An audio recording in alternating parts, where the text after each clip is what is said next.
Welcome to TNC exam prep. आज हम UP BSc nursing के नर्सिंग एप्टीट्यूड यकीन सीरीज़ 4 के क्वेश्चन सॉल्व करने जा रहे हैं। ऐसे ही बहुत सारे सीरीज़ के लिए हमारे चैनल पे बने रहिए, बहुत सारे क्वेश्चंस प्रैक्टिस करने को मिलेंगे आपको। चलिए क्वेश्चन सॉल्व करते हैं। यकीन सीरीज़ 4 के ये सीरीज़ वाइज क्वेश्चंस हैं। आप इस क्वेश्चंस को 1 से लेके 1, 2, 3 अभी तक 3 वीडियोज़ आ चुके हैं सीरीज़ के, आप उसको सॉल्व कर सकते हैं। ये 4th सीरीज़, ये 4th वीडियोज़ है। Question number 1, what do you do when someone breaks an arm. इस क्वेश्चन में पूछ रहा है हम क्या करते हैं जब किसी का आर्म टूट जाता है। ए, scream and run. B, put a plaster on it. C, use an antiseptic wipe. D, put the arm in a sling. A, क्या हम चिल्ला के भाग जाते हैं। B, क्या हम उस पर प्लास्टर लगाते हैं। या फिर C, क्या हम एंटीसेप्टिक वाइप करते हैं। एंटीसेप्टिक वाइप्स मतलब उससे पोंछते हैं। या फिर क्या हम आर्म को जो भी हाथ टूटा हुआ है उसको स्लिंग पे रखते हैं। तो ये ऑब्वियस है, जब भी एक हाथ टूटेगा तो हम ऑप्शन ए तो करेंगे नहीं, ऑप्शन बी कर सकते हैं हम, और ऑप्शन सी भी कर सकते हैं। लेकिन जब तुरंत आर्म टूटा है तो सबसे पहले प्लास्टर लगाने से पहले हम उसको एक स्ट्रैप में बांधेंगे, एक टाइप का बेल्ट रहेगा उसमें टिकाएंगे ताकि हाथ और ना डैमेज हो, हड्डियाँ और ना डैमेज हो। इसीलिए उस हिसाब से क्वेश्चन नंबर 1 का ऑप्शन डी करेक्ट है, put the arm in a sling. Question number 2 को देखते हैं। Which of the following nurses are responsible for taking care of patients throughout the process of surgery और medical procedure. कौन सी nurse responsible होती हैं patient का care करने के लिए जब उनकी सर्जरी होती है या फिर कोई मेडिकल प्रोसीजर होता है। A, paediatric nurse. Paediatric nurse होती हैं बच्चों की नर्स। बी, स्टाफ नर्स, जो स्टाफ नर्स होती हैं जो नॉर्मल फिजिशियन के साथ होती हैं। Option C, OT nurse is for operation theatre nurse. And option D, ICU की नर्स या फिर critical care nurse. ICU intensive care unit होता है। तो क्वेश्चन नंबर 2 में यही पूछ रहा है कि जब सर्जरी में पेशेंट होता है तो नर्सेज जो भी नर्सेज वहाँ की रिस्पॉन्सिबिलिटी लेती हैं केयर करने की, उनको कौन सी नर्स कहा जाता है। तो क्या, क्योंकि मैंने बताया पीडियाट्रिक ऑप्शन ए ये बच्चों के लिए है तो वो सर्जरी में नहीं जाता। ऑप्शन बी, स्टाफ नर्स भी नहीं, वो नर्स वहाँ पे रिस्पॉन्सिबल नहीं होती। ऑप्शन सी, ओटी, ये है ऑपरेशन थिएटर, और सर्जरी कहाँ परफॉर्म होती है, ऑपरेशन थिएटर में, तो वहाँ की नर्स वहाँ की पेशेंट की रिस्पॉन्सिबिलिटी लेंगी। क्वेश्चन 2 का उस हिसाब से देखा जाए तो क्वेश्चन 2 का करेक्ट आंसर सी होगा, OT nurse, operation theatre nurse. So correct answer is OT nurse, C is the correct answer. Question number 3 देखते हैं। A patient in the cardiac unit is concerned about risk factor associated with atherosclerosis. Which one of the following are hereditary risk factor for developing atherosclerosis. इस question में पूछ रहा है कि cardiac unit होती है जहाँ पे पेशेंट जो है, दिल के मरीज जो है जहाँ पे एडमिट होते हैं, तो कार्डियक यूनिट का पेशेंट जो है वो रिस्क फैक्टर एसोसिएटेड विथ आर्थ्रोस्क्लेरोसिस, मतलब उसको आर्थ्रोस्क्लेरोसिस हुआ है। आर्थ्रोस्क्लेरोसिस क्या होती है, वो हार्ट डिजीज़ है। जब हार्ट के वेसल्स में या फिर वॉल्स पे कोलेस्ट्रॉल जमा हो जाता है, फैट या कोलेस्ट्रॉल या फिर कोई भी ऐसा सब्सटेंस, टॉक्सिन्स या ज़्यादातर तो कोलेस्ट्रॉल और फैट, जब वो जमा हो जाता है वेसल्स में, उसकी वजह से ब्लड पंपिंग स्लो हो जाती है आर्टरी वॉल में, ये होता है आर्थ्रोस्क्लेरोसिस। तो अभी ये पूछ रहा है इस क्वेश्चन में कि कार्डियक यूनिट का कोई पेशेंट है जिसको आर्थ्रोस्क्लेरोसिस हुआ है, रिस्क है उसको आर्थ्रोस्क्लेरोसिस का, तो which of the following are hereditary risk factor. तो हेरिडिटरी मतलब जेनेटिक, कौन सा ऐसा हेरिडिटरी रिस्क फैक्टर होगा आर्थ्रोस्क्लेरोसिस के लिए। तो हेरिडिटरी मतलब होता है जेनेटिक, तो उस हिसाब से हम ऑप्शन देखेंगे। ऑप्शन ए, फैमिली हिस्ट्री और हार्ट डिजीज़। क्या इस हार्ट डिजीज़ के लिए जो आर्थ्रोस्क्लेरोसिस है फैमिली रिस्पॉन्सिबल है। Option B, overweight. Option C, smoking. या फिर ऑप्शन डी, एज। क्योंकि मैंने बताया ओवरवेट, स्मोकिंग, एज भी एक फैक्टर है आर्थ्रोस्क्लेरोसिस का, पर इस क्वेश्चन में हेरिडिटरी रिस्क फैक्टर दिया है। तो हेरिडिटरी का मतलब ही होता है जेनेटिकली डिजीज़ होना। तो ऑप्शन ए, क्वेश्चन नंबर 3 का करेक्ट ऑप्शन ए है, family history of heart disease. Next question पे जाते हैं, question number 4। The main objective of DASH is to protect and promote human health by providing clean environment and breaking the cycle of disease. The main objective of, कौन से ऐसा system है जिसका main objective ही promote करना, protect करना है, promote करना है ह्यूमन हेल्थ को और इन्वायरमेंट को क्लीन करना है? Option A drainage system, option B flush system, option C toilet system, option D sanitary system. Drainage system क्या होता है? ये कहीं भी वाटर जमा हो जाता है या फिर रिमूवल ऑफ वाटर, वो सिस्टम वहाँ के वाटर रिमूवल को या फिर वाटर को, जहाँ वाटर का रास्ता होता है वहाँ से वाटर को रिमूव करना, या फिर किसी एरिया में वाटर जमा हो जाता है वहाँ से रिमूव करना, उसका उस सिस्टम में आता है ड्रेनेज सिस्टम, ड्रेनेज बी। तो ये ड्रेनेज सिस्टम कहीं से भी इन्वायरमेंट को, हेल्थ केयर को प्रोटेक्ट नहीं कर रहा, और अगर प्रोटेक्ट करता भी है कि हाँ वाटर जमा है, पानी जमा है, तो उससे डिजीज़ फैल रहा है, लेकिन ये प्रमोट नहीं हो रहा। तो इसमें प्रोटेक्शन तो है कहीं ना कहीं, पर प्रमोशन नहीं है हेल्थ केयर का, ह्यूमन हेल्थ का। फ्लश सिस्टम, फ्लश सिस्टम क्या होता है? ये एक डिस्पोजल है, ह्यूमन वेस्ट का एक डिस्पोजल है फ्लश सिस्टम। और सी में टॉयलेट सिस्टम, टॉयलेट सिस्टम भी एक, वही टॉयलेट सिस्टम भी टॉयलेटिंग के लिए यूज़ किया, जो टॉयलेटिंग के लिए यूज़ करते हैं वो होता है टॉयलेट सिस्टम। और डी सैनिटरी सिस्टम, तो सैनिटरी सिस्टम में आता है सैनिटरी सिस्टम में इंक्लूड होता है किसी चीज़ को कैप्चर करना, स्टोरेज करना, ट्रांसपोर्ट करना और ट्रीटमेंट प्रोवाइड करना, और ह्यूमन एक्सक्रीटा को ट्रांसपोर्ट करना, वेस्ट वाटर को ट्रांसपोर्ट करना, उसका रीयूज़ करना, डिस्पोजल करना, ये सब सैनिटरी सिस्टम के अंदर आता है। तो क्योंकि ह्यूमन हेल्थ को एक प्रोटेक्शन प्रोवाइड करना, प्रमोट करना और इन्वायरमेंट को क्लीन करना ह्यूमन हेल्थ के लिए, उस हिसाब से, क्वेश्चन के हिसाब से ऑप्शन डी होना चाहिए, सैनिटरी सिस्टम। क्योंकि बाकी तीनों में मैंने एक्सप्लेन किया, drainage system, flush system, toileting system का प्रमोशन और इन्वायरमेंट क्लीन तो हो रहा है, लेकिन प्रमोशन नहीं है, प्रोटेक्शन नहीं है, तो इसमें इंक्लूड होता है sanitary system. So question number 4 का करेक्ट ऑप्शन है sanitary system, correct option is D. Question number 4 का करेक्ट ऑप्शन डी है। नेक्स्ट क्वेश्चन पे जाते हैं। Moulds, yeast and fungi are example of, पूछ रहा है इसमें कि मोल्ड्स, ईस्ट या फिर फंजाई किस चीज़ का एग्जाम्पल है? Option A physical hazard, option B chemical hazard, option C pathogenic bacterium, option D biological hazard. तो क्योंकि मोल्ड, ईस्ट एंड फंजाई किसका एग्जाम्पल है, उस हिसाब से हम देखें तो दो चीज़ें हमें आती हैं नज़र में, option C pathogenic bacterium, option D biological hazard. क्योंकि जो ऑप्शन ए है फिजिकल हजार्ड, ये ऐसा एजेंट है जो कि जब कांटेक्ट में आता है तो हार्मफुल होता है। जैसे फिजिकल हजार्ड में रेडिएशंस आ गए, नॉइज़ आ गई, हीट आ गया, ये सब कांटेक्ट में आने से ही हजार्ड होता है, हार्मफुल होता है। ये केमिकल हजार्ड केमिकल इंडस्ट्रीज से होता है, फूड प्रोडक्शन, जो फूड में केमिकल मिलाते हैं मेनली, केमिकल हजार्ड उससे होता है। पैथोजेनिक बैक्टीरियम ये सिर्फ बैक्टीरिया से होता है। और बायोलॉजिकल हजार्ड इसमें आते हैं bacteria, virus, parasite, mould, fungi, जो कि बेसिकली खाने से, कंटामिनेटेड वाटर से, हवा के थ्रू या फिर स्किन के कनेक्शन, कांटेक्ट से हो जाता है बायोलॉजिकल हजार्ड। तो पैथोजेनिक बैक्टीरियम सिर्फ बैक्टीरिया से होता है, और यहाँ पे दिया है मोल्ड, ईस्ट एंड फंजाई, तो इसका option number D biological hazard correct answer है। क्वेश्चन नंबर 5 का करेक्ट आंसर ऑप्शन डी है, बायोलॉजिकल हजार्ड। नेक्स्ट क्वेश्चन देखते हैं, क्वेश्चन नंबर 6। क्वेश्चन नंबर 6 में दिया है a nurse was assisting the neighbourhood near the health agency. The nurse drove around observing the condition of buildings, sidewalks and people in the community. Which of the following best describes the action of nurse?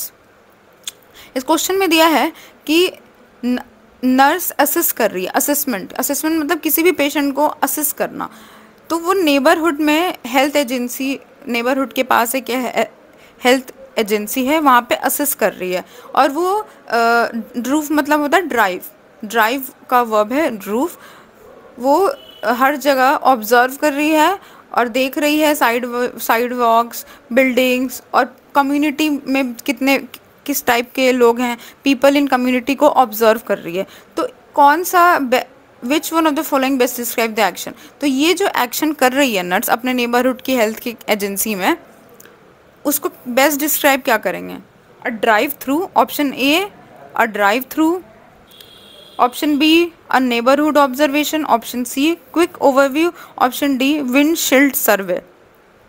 क्योंकि जो nurse कर रही है एक type का सर्वे होता है ये हेल्थ एजेंसीज में, तो ड्राइव थ्रू इस ऑप्शन ए ड्राइव थ्रू ये इस ऑप्शन को ये बिल्कुल इनकरेक्ट ऑप्शन है। Option B neighbourhood observation, nurse का नेबरहुड ऑब्जर्वेशन से कोई लेना देना नहीं है, क्योंकि वो एक हेल्थ वर्कर है और वो नेबरहुड को ऑब्जर्व करेगी तभी जब वो हेल्थ केयर में आएगा। और option C quick overview, quick overview nurse नहीं लेती, नर्स हमेशा सर्वे करती हैं। Option D windshield survey. तो क्योंकि हम एक सर्वे की बात कर रहे हैं तो क्वेश्चन नंबर 6 का करेक्ट ऑप्शन डी है विंडशील्ड सर्वे।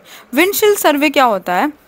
ये ऐसा सर्वे है जो हेल्थ प्रोफेशनल्स परफॉर्म करते हैं, नर्सेज भी एक हेल्थ प्रोफेशनल्स होते हैं, तो वो डेटा कलेक्ट करते हैं हर जगह से घूम घूम के, ड्राइविंग मतलब कहीं से भी ड्राइव करके घूम के जाके डेटा कलेक्ट करते हैं, देखते हैं, पीपल को असेस करते हैं, इन्वायरमेंट में मतलब इन्वायरमेंट को देखते हैं, सब असेसमेंट करते हैं, उसके बाद वो किसी नतीजे पे पहुंचते हैं। वो एक हेल्थ प्रोफेशनल का काम होता है। तो विंडशील्ड सर्वे ये विंडशील्ड सर्वे ही करते हैं नर्स। तो option D is correct answer. Question number 6 का option D is correct answer. Question number 7 देखते हैं। For a patient in active labour, nurse midwife, midwife मतलब जो भी प्रेगनेंसी में या फिर एंटीनेटल प्रेग्नेंट वुमेन को केयर प्रोवाइड करती हैं, मिडवाइफ। तो नर्स भी हैं और मिडवाइफ भी हैं। For a patient in active labour, the nurse midwife plans to use an internal electronic fetal monitoring device EFM. What must occur before internal EFM can be applied? सबसे पहले हम जानेंगे इलेक्ट्रॉनिक फीटल मॉनिटरिंग होती क्या है। Electronic fetal monitoring एक method है जो कि जिससे हम हार्ट बीट रिकॉर्ड करते हैं फीटस का। फीटस मतलब जो वुम में, मदर्स की वुम में जो अभी बच्चा है, डेवलप हो गया है, उसको कहते हैं फीटस। तो फीटस की हार्ट बीट को हम रिकॉर्ड करते हैं इस डिवाइस के थ्रू जो कि मदर्स यूट्रस में होता है। तो EFM का काम क्या है? EFM का काम है हार्ट बीट ऑफ फीटस को रिकॉर्ड करना। अब हम EFM कब करेंगे? जब भी कोई प्रॉब्लम होगी, कुछ हमें हार्ट बीट देखने की तभी ज़रूरत पड़ती है मदर्स यूट्रस में जब कुछ प्रॉब्लम हो रही है बच्चे को, उस हिसाब से हम ऑप्शन को देखेंगे। Option A membrane must rupture, क्या मेम्ब्रेन रप्चर हो जाएगा तब हम EFM करेंगे। B fetus must be at zero station, क्या वो स्टार्टिंग के पोजीशन में हम फीटस को चेक करेंगे, उसका हार्ट बीट हम 3 मंथ बाद ही हार्ट बीट चेक करते हैं। Option see the cervix must be dilated fully, या फिर तब हम करेंगे जब सर्विक्स डायलेट हो जाएगा। सर्विक्स डायलेट तब होता है जब पार्चुरेशन का टाइम आता है, जब वुम से बच्चा निकलने का टाइम आता है सर्विक्स के थ्रू, तब जाके सर्विक्स डायलेट होती है। तो हम EFM नहीं अप्लाई करते हैं, यूज़ नहीं करते। और see the patient must receive anaesthesia, जब पेशेंट को एनेस्थीसिया दिया जाता है, एनेस्थीसिया ऑपरेशन या फिर कोई भी मेडिकल प्रोसीजर परफॉर्म करने के पहले दिया जाता है, बेहोशी का इंजेक्शन कहा जाता है बेसिकली, तो तब दिया जाएगा। तो EFM क्योंकि मैंने बताया ये कब दिया जाता है और ये क्या होता है, तो उस हिसाब से क्वेश्चन नंबर 7 का करेक्ट ऑप्शन बनता है ए द मेम्ब्रेन मस्ट रप्चर। जब मेम्ब्रेन रप्चर हो जाएगा तो हम चेक करेंगे कि बच्चे की हार्ट बीट चल रही है, फीटस की हार्ट बीट चल रही है कि नहीं, उसको रिकॉर्ड करने के लिए। Question number 8 dash deals with client who have functional disabilities resulting from disease conditions injuries. कौन सा ऐसा डिपार्टमेंट है या फिर कौन सा ऐसा संस्था है जो कि क्लाइंट को या पेशेंट को डील करती है उनकी फंक्शनल डिसेबिलिटी, जो भी दिव्यांग लोग होते हैं या फिर जो डिसेबल लोग होते हैं उनके फंक्शनल एक्टिविटीज़ को डील करती है, या फिर किसी के डिजीज़, जो भी डिजीज़ या इंजरी हो जाते हैं उनको डील करती है, उस संस्था को क्या कहते हैं? Option A physical medicine and rehabilitation department, क्या वो फिजिकल मेडिसिन जहाँ पे फिजिकली हम मेडिसिन देते हैं, बेसिकली रिहैबिलिटेशन जहाँ पे हम रिहैब करते हैं, पेशेंट को ठीक करना ऑन द डेली बेसिस ताकि वो अपना काम कर पाएँ, मेंटली और फिजिकली दोनों। Option B operation theatre complex, क्या ये चीज़ ऑपरेशन थिएटर में, डिसेबिलिटी कभी भी ऑपरेशन करके ठीक नहीं की जा सकती। Option C histopathology department is for testing और नन ऑफ दिस। तो क्वेश्चन नंबर 8 का ऑप्शन बनता है A physical medicine and rehabilitation department, क्योंकि रिहैब आपने भी सुना होगा कि रिहैबिलिटेशन क्या होता है, जहाँ पे हम वापस से उनकी उम्मीदों को जगाते हैं। रिहैबिलिटेशन में वापस से उम्मीद आती है कि वो अपना डेली काम कर सकते हैं, उससे उभर सकते हैं, जो भी उनको डिजीज़ हो या फिर चोट लगी हो या फिर वो दिव्यांग हो, डिसेबिलिटी हो, उनको वापस से अपनी नॉर्मल लाइफ में जाने में हेल्प करते हैं मेंटली और फिजिकली। तो क्वेश्चन नंबर 8 का करेक्ट ऑप्शन है A. Question number 9 dash is responsible for making haemoglobin determinations, coagulation time studies, red white cell count and special blood pathology studies for anaemia and leukaemia. इस question में पूछ रहा है कि कौन सी ऐसी लेबोरेटरी है या फिर क्या चीज़ रिस्पॉन्सिबल है हीमोग्लोबिन डिटरमाइन करने के लिए और उसका क्लॉटिंग टाइम, कोआगुलेशन मतलब clotting time, blood clotting time को स्टडी करने के लिए, red white blood cell count देखने के लिए और एक टाइप की पैथोलॉजी, ब्लड पैथोलॉजी पढ़ने के लिए, या फिर उसको एनीमिया हुआ या फिर ल्यूकोमिया। एनीमिया जब हीमोग्लोबिन कम हो जाता है बॉडी में, और leukaemia is the development of cancerous cell in the body. तो क्योंकि मैंने क्वेश्चन को एक्सप्लेन किया उस हिसाब से अगर हम देखेंगे तो ऑप्शन है हीमेटोलॉजी लेबोरेटरी। हीमेटोलॉजी लेबोरेटरी में मतलब हम हीमोग्लोबिन परफॉर्म टेस्ट करते हैं या फिर हम ब्लड टेस्ट करते हैं। बी में बैक्टीरियोलॉजी, हम बैक्टीरिया टेस्ट करते हैं, बैक्टीरिया टेस्ट करते हैं लेबोरेटरी, क्योंकि वो लैब है तो हम वहाँ पे हीमेटोलॉजी लैब में हम ब्लड टेस्ट मोस्टली करते हैं। बी में ऑप्शन बी बैक्टीरियोलॉजी में हम बैक्टीरिया टेस्ट करते हैं। ऑप्शन सी पैरासिटोलॉजी, जहाँ पे पैरासाइट्स को हम लेबोरेटरी में चेक करते हैं, परफॉर्म करते हैं वहाँ पे एग्जामिनेशन, और नन ऑफ दिस। तो none of this option D तो पहले ही हट जाता है, क्योंकि आप इससे भी ऑप्शन लगा सकते हैं। हीमोग्लोबिन दिया है तो हीमोग्लोबिन से हीम से हीमेटोलॉजी। अब हम टोटली ब्लड ही टेस्ट कर रहे हैं यहाँ पे, तो उस हिसाब से हम देखेंगे कि क्वेश्चन नंबर 9 का करेक्ट ऑप्शन बनता है ए हीमेटोलॉजी लेबोरेटरी, जहाँ पे ब्लड टेस्ट होता है। नेक्स्ट क्वेश्चन देखते हैं। Question number 10 which one of the following laboratory found in pathology department.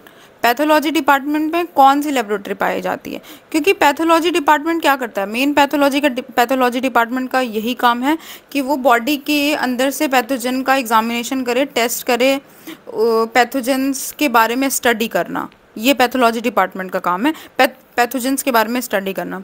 तो वहाँ पे ऑप्शन ए, क्या वहाँ बैक्टीरियोलॉजी लेबोरेटरी भी होता है। ऑप्शन बी, क्या वहाँ हीमेटोलॉजी लेबोरेटरी होता है। ऑप्शन सी पैरासिटोलॉजी लेबोरेटरी भी होता है, क्या वहाँ पैरासाइट की लेबोरेटरी भी होती है, या फिर D all of the above.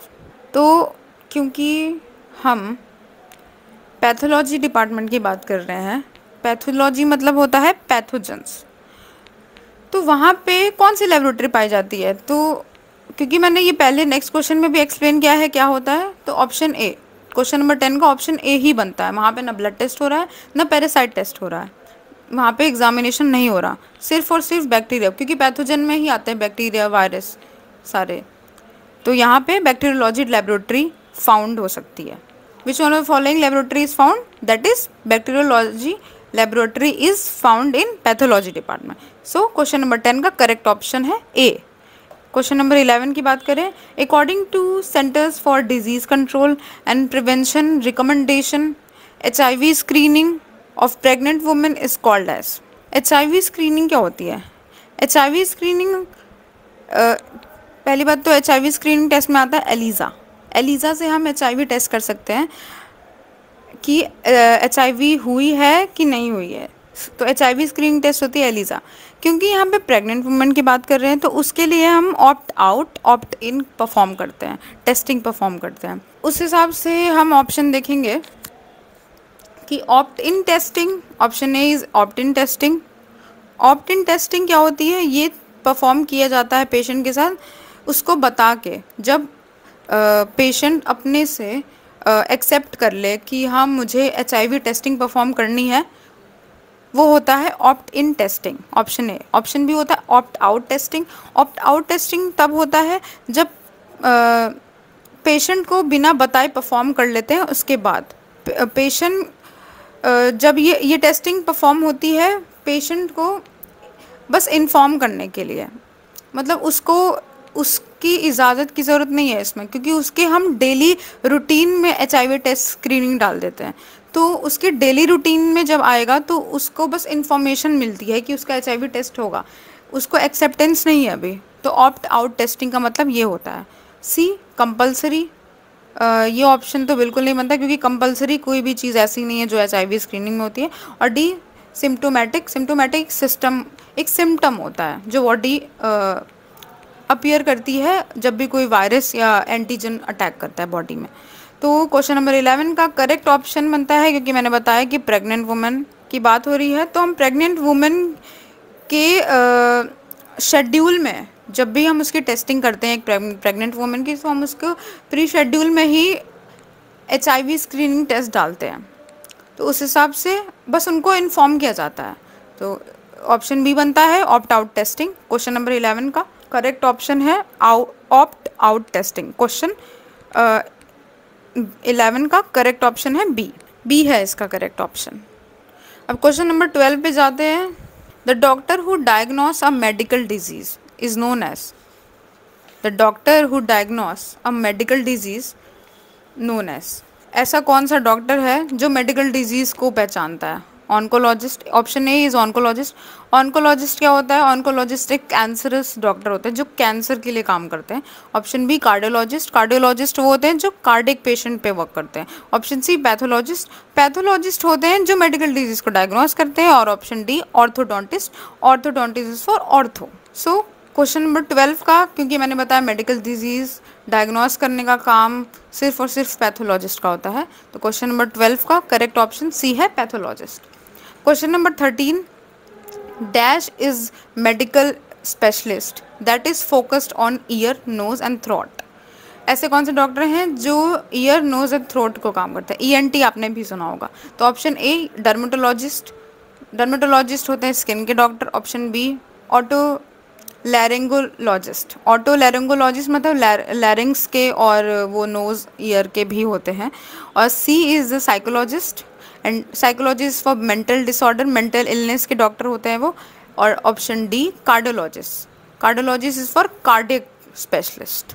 तो क्योंकि हम ENT की बात कर ही रहे हैं तो उस हिसाब से मैंने ऑप्शंस एक्सप्लेन किया, तो उस हिसाब से क्वेश्चन नंबर 13 का करेक्ट ऑप्शन बनता है B otolaryngologist. Otolaryngologist. So correct option question number 13 का करेक्ट ऑप्शन है बी। क्वेश्चन नंबर 14 पे जाते हैं। Where do you position the knot at the end of bandages of an emergency bandage.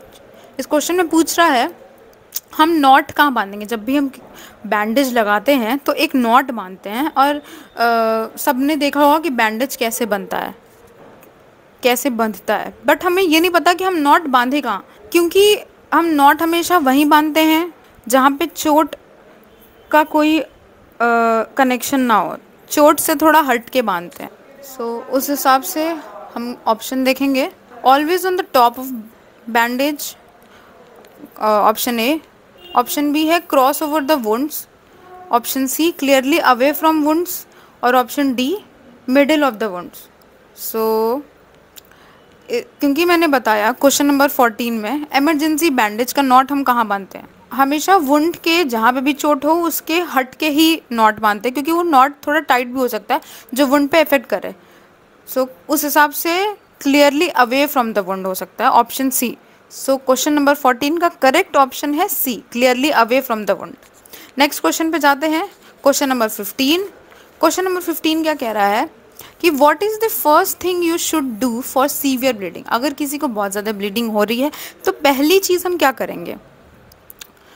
Option A, put the victim in recovery position. क्या हम उसको recovery position में, for example अगर हाथ में चोट लगी है, हाथ में ब्लीडिंग हो रही है, तो क्या हम हाथ को थोड़ा खड़ा कर देंगे रिकवरी पोजीशन में ताकि उसका ब्लड फ्लो थोड़ा कम हो जाए। या फिर option B, direct pressure with clean cotton और hand to the bleeding wound. क्या हम डायरेक्ट प्रेशर डालेंगे उस पर कॉटन से, या फिर हाथ साफ करके क्लीन करके उस जहाँ पे चोट लगी उस पर लगाएंगे, कवर करेंगे उसको।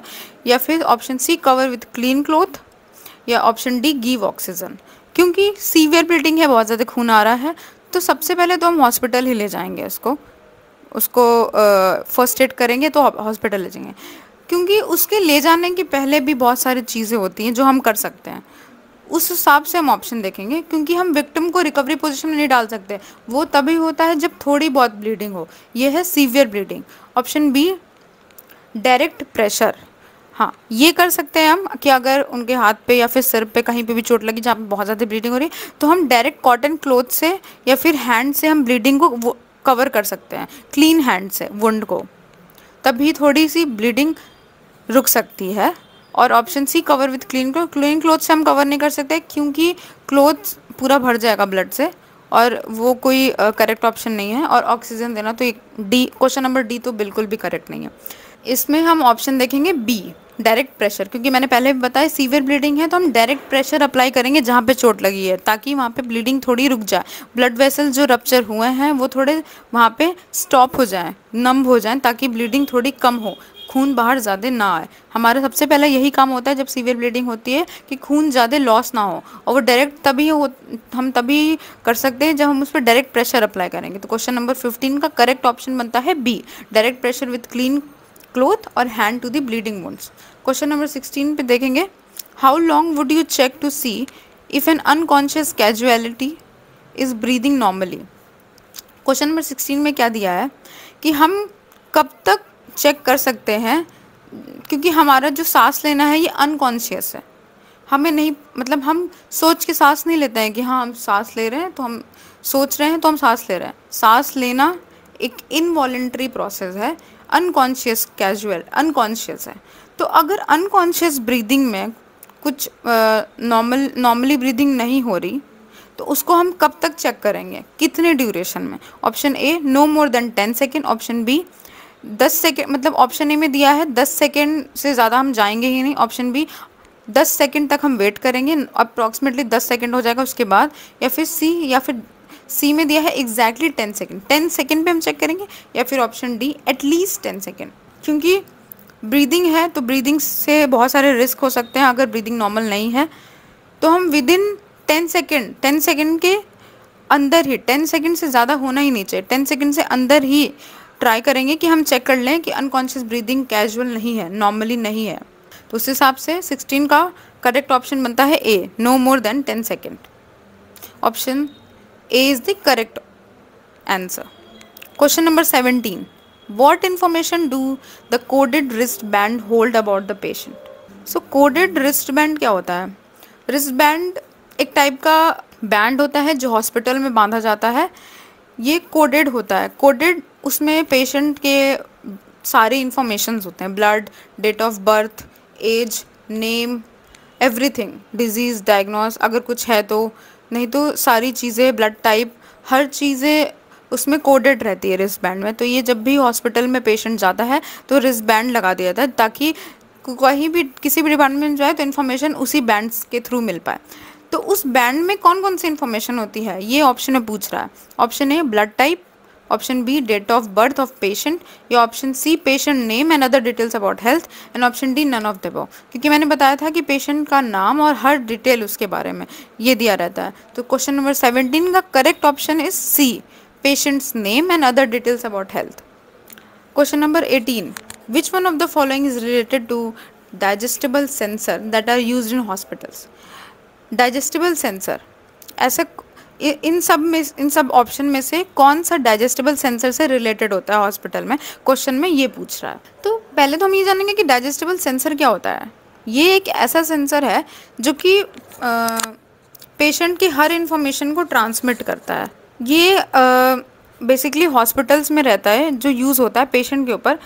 ये मेडिकल प्रोफेशनल्स यूज़ करते हैं, हेल्प उनको। ये बेसिकली एक टाइप का सेंसर है, डाइजेस्टिबल सेंसर, जो मेडिकल प्रोफेशनल्स को यूज़ में आता है, वो उससे हेल्प लेते हैं, जिस वजह से पेशेंट की सारी चीज़ें इंफॉर्मेशन एक मेडिकल प्रोफेशन तक ट्रांसमिट हो पाए। ये एक हेल्थ केयर में भी आ जाता है। तो डाइजेस्टिबल सेंसर किस चीज़ों से रिलेटेड है? ऑप्शन ए देखेंगे, digestible sensor monitor patients bodily symptoms and wirelessly transmit what is happening in his body. Digestible sensor monitor करता है पेशेंट के बॉडी सिस्टम को और वायरलेस ट्रांसमिट करता है, बॉडी में जो भी चीज़ें हो रही है वो मेडिकल प्रोफेशनल्स को ट्रांसमिट करता है। ऑप्शन ए में ये दिया है। Option B, it detect disease and provide information to doctor. Option C, both A and B. And option D, it helps in digestion and excretion process in human. क्योंकि ये एक sensor है तो ये डाइजेशन और एक्सक्रीशन में बिल्कुल काम नहीं करता है। ऑप्शन डी पहले ही गलत होता है। ऑप्शन ए मैंने बताया कि ये डाइजेस्टिबल सेंसर बॉडी की हर इन्फॉर्मेशन को ट्रांसमिट करता है मेडिकल प्रोफेशनल तक। तो ऑप्शन ए भी बनता है और ऑप्शन बी भी बनता है। तो जब ऑप्शन ए और बी दोनों बनता है तो option C is the correct answer, both A and B. Question number 18 का करेक्ट ऑप्शन है option C, both A and B, क्योंकि डाइजेस्टिबल सेंसर डिजीज भी रिकॉर्ड करता है, डिटेक्ट करता है और इन्फॉर्मेशन देता है डॉक्टर को, और बॉडी में जो भी चीज़ें फंक्शनली परफॉर्म हो रही है, जो भी हो रहा है उसको मॉनिटर करता है और ट्रांसमिट करता है। उस हिसाब से option C is the correct answer. Question number 19 देखेंगे कि which of the following is the pillar of primary health care. Primary health care में इस फॉलोइंग में से कौन से पिलर की तरह काम आते हैं? तो प्राइमरी हेल्थ केयर क्या होता है? प्राइमरी हेल्थ केयर को हम एसेंशियल हेल्थ केयर भी कह सकते हैं। मतलब सबसे पहला हेल्थ केयर प्रोवाइड होता है किसी को भी। तो प्राइमरी हेल्थ केयर में एक कम्युनिटी का फुल पार्टिसिपेशन होता है। ये क्या करते हैं कि हेल्थ केयर को प्रमोट करते हैं, जो भी प्राइमरी हेल्थ केयर की ज़रूरत होती है, जिनको एक कॉमन इलनेस हो जाती है या फिर कोई भी चीज़ें डिजीज़ आगे चल के ना हो, उसको प्रिवेंशन के लिए, उसको पहले ही प्रिवेंट करने के लिए प्रमोट करना, उनको फैलाना, प्राइमरी हेल्थ केयर का यही मेजर काम होता है। इसमें कम्युनिटी पार्टिसिपेशन की बहुत ज़रूरत पड़ती है क्योंकि हमें प्रमोट करना है हेल्थ सिस्टम को इसमें। सो उसके पिलर क्या होंगे?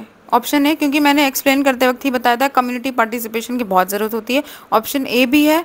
Option B, intersectoral coordination, क्योंकि प्राइमरी हेल्थ केयर है तो इसमें सारे हेल्थ केयर प्रोफेशनल्स आ जाएंगे कि हर सेक्टर, हर डिपार्टमेंट के कोऑर्डिनेशन की बहुत ज़रूरत होती है प्राइमरी हेल्थ केयर के लिए। तो ऑप्शन बी भी बनता है इसमें, intersectoral coordination. And option C, appropriate technology, क्योंकि डिजीज़ को जानने के लिए, डायग्नोस करने के लिए एक टेक्नोलॉजी का इस्तेमाल करना बहुत ज़रूरी है, या फिर किसी भी चीज़ के लिए एप्रोप्रिएट टेक्नोलॉजी होनी चाहिए। और ऑप्शन डी बनता है ऑल ऑफ द अबव, क्योंकि मैंने बताया प्राइमरी हेल्थ केयर में ये तीनों ऑप्शंस ही आते हैं। तो क्वेश्चन नंबर 19 का करेक्ट ऑप्शन है D, all of the above. Question number 20 देखेंगे, विच of the following is a characteristic of community health nursing process. Community health nursing process क्या होता है? ये एक ऐसा टाइप का प्रोसेस है जिसमें nursing health care processes perform करती हैं। मतलब एक पेशेंट का असेसमेंट करना, मतलब देखना कि क्या उनकी चीज़ों में, उनके बॉडी में क्या चीज़ है, क्या चीज़ चल रही है, असेसमेंट करना, फिर डायग्नोस करना उनको क्या हुआ है, फिर उनका जो भी ट्रीटमेंट होने वाला है उसको प्लान करना, फिर वो ट्रीटमेंट को प्लान करने के बाद इम्प्लीमेंट करना, मतलब उनमें अप्लाई करना इस ट्रीटमेंट को सही करने के लिए। तो कम्युनिटी हेल्थ नर्सिंग प्रोसेस में यही आता है, असेसमेंट, डायग्नोस, प्लानिंग, इम्प्लीमेंट करना और या फिर इवैल्यूएशन करना, उसको इवैल्यूएट करना कि क्या चीज़ है और हम क्या कर सकते हैं ट्रीटमेंट प्लान के लिए। तो इसमें कौन सी कैरेक्टरिस्टिक आती है? ऑप्शन ए, पर्सन फोकस्ड, नर्सेस को फोकस रहना चाहिए पर्सन पे जिसमें वो परफॉर्म कर रही हैं process. Option D, need oriented, orientation की भी बहुत ज़रूरत होती है। ओरिएंटेशन मतलब उनके इर्द गिर्द एक ओरिएंटेड नर्स का ओरिएंटेशन होना बहुत ज़रूरी है पेशेंट के इर्द गिर्द जिनको वो असेस कर रही हैं। Option C, problem solving approach, उनका अप्रोच भी प्रॉब्लम सॉल्विंग अप्रोच भी एक कैरेक्टरिस्टिक होना चाहिए, तभी वो ट्रीटमेंट प्लान कर सकती हैं। Option D, all of the above, क्योंकि मैंने बताया कम्युनिटी हेल्थ नर्सिंग में सारी चीज़ें इंक्लूडेड है। तो ऑप्शन डी बनता है ऑल ऑफ द अबव, क्योंकि तीनों ऊपर के तीनों ऑप्शंस ही कैरेक्टरिस्टिक में आते हैं कम्युनिटी हेल्थ नर्सिंग प्रोसेस के। सो क्वेश्चन नंबर 20 का करेक्ट ऑप्शन बनता है D, all of the above. Next question पे जाते हैं, question number 21। A male patient has a soft wrist safety device which assessment finding should the nurse consider abnormal। Wrist safety device एक type का device है जो कि safety provide करता है। ये बेसिकली हॉस्पिटलों में लगाया जाता है या फिर एक मतलब जिससे हम ट्रांसमिट कर सकते हैं कोई भी बॉडी में फंक्शनल चीज़ें हो रही है या फिर वो सेफ्टी प्रोवाइड करता है। बेसिकली ये एक टाइप का बैंड होता है, सेफ्टी डिवाइस टाइप की वो चीज़ होती है जो कि हम बहुत सारे लोगों में यूज़ करते हैं ताकि उनको कुछ होने से पहले हमें पता चल जाए। तो एक मेल पेशेंट में सॉफ्ट रिस्ट सेफ्टी डिवाइस लगाया गया। अब असिस्ट किया गया तो नर्स ने कुछ एबनॉर्मलिटी पाई, उस मेल पेशेंट में कुछ एबनॉर्मलिटी देखी। क्या देख सकती है? Option A, a palpable radial pulse, उससे पता चलेगी कि क्या एबनॉर्मल है रिस्ट सेफ्टी लगाने के बाद। या फिर option D, palpable ulnar pulse, मतलब पैल्पेबल रेडियल पल्स वो होता है जब हम पल्स चेक करते हैं, पल्स को पैल्पेट करेगी क्या पल्स सही है, ज़्यादा या कम तो नहीं आ रहे। या फिर अल्नर साइड तो कोई पल्स चेक नहीं होती, हमेशा पल्स रेडियल साइड चेक होती है। तो ऑप्शन बी तो ऐसे भी इनकरेक्ट होता है। Option C, cool and pale fingers, क्या हम रिस्ट को इतना तेज़ बांध दिया, नर्स चेक करेगी ना कि रिस्ट क्या ऐसे वे में तो नहीं बंधा है रिस्ट डिवाइस जिसकी वजह से ब्लड फ्लो कम हो गया है और आगे की जो फिंगर्स हैं वो थोड़ी ठंडी हो गई हैं, कूल हो गई हैं और पेल हो गई हैं। क्योंकि हम हमेशा देखते हैं अगर हमारा बहुत ज़्यादा कुछ भी टाइट बांधते हैं या फिर फिंगर में भी अगर कुछ टाइट रिंग होती है या फिर कोई भी चीज़ें टाइट होती है तो उसकी वजह से ब्लड फ्लो कम हो जाता है। तो उसके बाद जो ब्लड फ्लो कम हो जाता है उसके बाद ही फिंगर्स जो हैं थोड़ी ठंडी हो जाती हैं और पेल कलर की दिखने लग जाती हैं। Option D is nail, pink nail. Pink nail तो होता नहीं है, पिंक नेल तब होगा जब या तो फिर अंडर द नेल ब्लीडिंग होगी। क्योंकि यहाँ पे हम रिस्ट सेफ्टी डिवाइस की बात कर रहे हैं तो वो इतनी तेज़ बंधी होती है जिसकी वजह से एबनॉर्मल, या तो तेज़ बंधी होगी या तो कोई भी एबनॉर्मल तरीके से बंधी होगी जिसकी वजह से असेसमेंट करने पे एबनॉर्मलिटी दिख रही है। तो हम जो नर्स हैं वो कंसीडर करेंगी ऑप्शन सी, क्योंकि रेडियल पल्स से उनको कुछ पता नहीं चलने वाला कि रिस्ट सेफ्टी डिवाइस अच्छे से बंधी है कि नहीं बंधी है। सो क्वेश्चन नंबर 21 का करेक्ट ऑप्शन है सी, कूल पेल फिंगर्स। कूल पेल फिंगर से ही वो देख सकती हैं कि कुछ एबनॉर्मल, ये कूल पेल फिंगर ही एबनॉर्मल है जिसकी वजह से वो कंसीडर कर सकती हैं ये एबनॉर्मल है रिस्ट सेफ्टी डिवाइस बनने के बाद। क्वेश्चन नंबर 22 पे जाते हैं। के bind is given for patient with, के बाइंड क्या होता है? के क्या होता है? पोटेशियम। तो के बाइंड हम तब देते हैं जब हमारे ब्लड में पोटेशियम बहुत ज़्यादा बढ़ जाता है। तो के बाइंड पोटेशियम को रिड्यूस करता है ब्लड में, हमारे बॉडी में।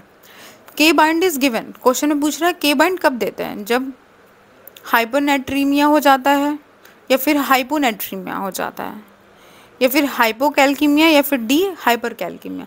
तो क्योंकि मैंने बताया के बाइंड कब दिया जाता है जब पोटेशियम बॉडी में बहुत बढ़ जाता है, तो हाइपर उसको क्या कहा जाता है, तो उसका कंडीशन क्या हो सकता है? हाइपरकैल्कीमिया। कैल्कीमिया मतलब पोटेशियम का बढ़ना। सो क्वेश्चन नंबर 22 का करेक्ट ऑप्शन बनता है डी, हाइपरकैल्कीमिया।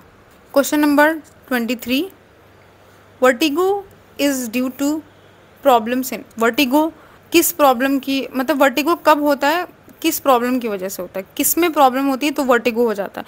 वर्टिगो कुछ नहीं है, एक स्पिनिंग सेंसेशन है। अगर मान लो आप बहुत ज़्यादा गोल घूम गए तो एक स्पिनिंग सेंसेशन आती है, एकदम चक्कर आने लग जाता है, सर चकराने लग जाता है, तो वर्टिगो वो होता है।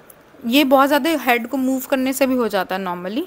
तो वर्टिगो कब होता है, किस में प्रॉब्लम आ जाती है तो होता है मिडिल ईयर, क्योंकि हम जानते हैं कि हमारा बॉडी जो है ये बैलेंस होता है हमारे वेस्टिबुलर अपैरेटस से, जो कि इनर ईयर में प्रेजेंट होता है, वो हमारे बॉडी को बैलेंस और कोऑर्डिनेट करता है। तो वर्टिगो कब आता है? जब हम अपना हेड को बहुत ज़्यादा घुमा लेते हैं, एक स्पिनिंग सेंसेशन फील होता है। मतलब कई बार क्या होता है जब हम झूले वाले में बैठते हैं तो हमारा सर चकराने लग जाता है, क्योंकि हम बहुत ज़्यादा, हमारा हेड का जो मूवमेंट होता है बहुत ज़्यादा हो जाता है, स्पिनिंग मूवमेंट हो जाती है, जिसकी वजह से हमें थोड़ा सर चकराने लग जाता है। और वो तभी होता है जब हमारा वेस्टिबुलर अपैरेटस डिसबैलेंस, वो बैलेंस नहीं कर पाता, बेसिकली डिसबैलेंस हो जाती है बॉडी में, बैलेंस नहीं कर पाती बॉडी को। सो वेस्टिबुलर अपैरेटस किस में प्रेजेंट होता है? इनर ईयर में। तो अब वर्टिगो किस में क्यों होता है, मतलब is due to problem in, किस में प्रॉब्लम आ जाती है तब होता है? ए मिडिल ईयर, ये मैंने पहले बताया मिडिल ईयर में नहीं होता। बी एक्सटर्नल ईयर में भी नहीं होता। सी इंटरनल ईयर, इनर ईयर, तो मैंने पहले ही बताया था वेस्टिबुलर अपैरेटस इनर ईयर में होता है। और ऑप्शन डी टिम्फेनिक मेम्ब्रेन, ये तो बिल्कुल भी नहीं है। सो क्वेश्चन नंबर 23 का करेक्ट ऑप्शन बनता है C, inner ear. Vertigo is due to problem in inner ear. Option C is the correct option. Inner ear is the correct answer. Option C. Question number 23 का option C is correct answer. Question number 24. Which one of the following is the objective LHV? LHV क्या होता है? LHV एक lady health visitor होती हैं। LHV कौन होता है? ये एक लेडी हेल्थ विजिटर होती हैं जो कि लेडीज़ की हेल्थ के बारे में प्रमोशन करना या फिर केयर करना, मदर को हेल्थ, एक मैटरनल हेल्थ प्रोवाइड करना, हेल्थ केयर प्रोवाइड करना। ये कौन कौन से ऑब्जेक्टिव्स में आते हैं? Train should be able to plan, organise, implement and evaluate health education programme. जो ट्रेनर्स होती हैं वो प्लान भी करती हैं और ऑर्गेनाइज भी करती हैं, इम्प्लीमेंट भी करती हैं एक health education programme. Option B, trainee should be able to conduct training of dais with help of auxiliary nurse midwifes. वो जो भी हेल्थ, जो भी केयर प्रोवाइड करती हैं मदर्स को या फिर लेडीज़ को जिनका विजिटर में होती हैं, उनको ट्रेनिंग, एक अप्रोप्रिएट ट्रेनिंग प्रोवाइड करना with the help of auxiliary nurse midwife, जो भी मिडवाइफ्स होती हैं उनके हेल्प के थ्रू। ऑप्शन सी है, trainee should be able to acquire knowledge in the basis of principle of supervision and management. जो trainers होती हैं उनको एक नॉलेज, एक थोड़ा सा एक बेसिक नॉलेज एक्वायर करना बहुत ज़रूरी होता है ताकि वो सुपरविजन एंड मैनेजमेंट कर पाएँ। Option D is all of the above, क्योंकि मैंने बताया LHV होता है लेडी हेल्थ विजिटर। ये एक टाइप का ऐसा हेल्थ प्रोग्राम, हेल्थ विजिटर्स होती हैं जो कि मैटरनल केयर करती हैं। तो इसमें ऑप्शन ए भी बनता है, प्लान ऑर्गेनाइज सब करती हैं। ऑप्शन बी भी बनता है, वो दाई को ट्रेन करती हैं एक्सिलरी नर्स मिडवाइफ्स के थ्रू, के हेल्प के थ्रू। और ऑप्शन सी भी होता है, उनको नॉलेज, बेसिक नॉलेज भी दिया जाता है ताकि वो सुपरविजन और मैनेजमेंट के प्रिंसिपल को समझ पाएँ। सो क्वेश्चन नंबर 24 का करेक्ट ऑप्शन है D, all of the above. Question number 24 का करेक्ट ऑप्शन है D, all of the above. And question number 25 देखते हैं, द ड्यूरेशन ऑफ LHV, क्योंकि मैंने बताया LHV क्या होता है, लेडी हेल्थ विजिटर। कोर्स कितने टाइम तक होता है? क्या ये 6 मंथ तक होता है? क्या ये 3 मंथ तक? ऑप्शन ए 6 मंथ है, ऑप्शन बी 3 मंथ्स है, option C 8 months and option D is 12 month. ये जो लेडी हेल्थ विजिटर्स होती हैं इनका कितने महीने का कोर्स चलता है? तो इनका बेसिकली 6 मंथ का ही कोर्स चलता है। 6 मंथ में ही ये प्रॉपर बेसिक नॉलेज एक्वायर कर लेती हैं, तो इनका कोर्स 6 मंथ तक चलता है। तो क्वेश्चन नंबर 25 का करेक्ट ऑप्शन है A, correct option is A, 6 months. So यहाँ पे हमारे 25 क्वेश्चंस कंप्लीट होते हैं यकीन सीरीज़ 4 के। बाकी के यकीन सीरीज़ देखने के लिए आप इस चैनल को सब्सक्राइब करें और लाइक करें, शेयर भी करें, क्योंकि हम यकीन सीरीज़ के बहुत सारे वीडियोस लाने वाले हैं नर्सिंग एप्टीट्यूड के। Thank you so much.